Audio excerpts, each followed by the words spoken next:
we really began to see a lot of maybe broad spectrum of Indiana government that was not being as transparent as maybe they should be. So I think what Senate Bill 5 did is it said, we want to create some better transparency in contracting. If you're going to send out a bid to contract, it can't be a no bid. It can't be a private thing. We just need to make sure that we're holding every dollar that we budget accountable. What it did is it said we're going to have more accountability in those contracts. We're going to have more accountability when you go after federal funds. We're going to have more accountability, more answerable, you might say, to the budget committee. Because I do tell people, I say, if you think about it, every dollar of tax collected we collect in, we pay it out, right? And so at the end of the day, we're the ones that should have our pulse, finger on the pulse of all this.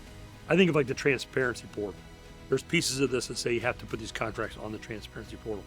You go back a decade ago, what was a transparency portal? There wasn't such a thing, right? With all this technology now, we're telling the taxpayers, we're telling the citizens of Indiana, look, you can go out and you get to see these. You get to see these, especially with some of these technology contracts that are very big, very broad. What do they do? When do they do it? How do they do it? I remember looking at the data when we were doing this bill. What do people go to that for? It really wasn't to see contracts, it was to see salaries. Obviously, people are looking at, I want to know where my tax dollars are going. You can not only read the contract, see the contract, but know exactly what we're spending.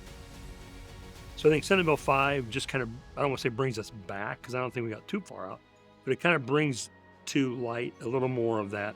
Let's do things the way I think the public wants us to do this, and that is through a lot more transparency and accountability.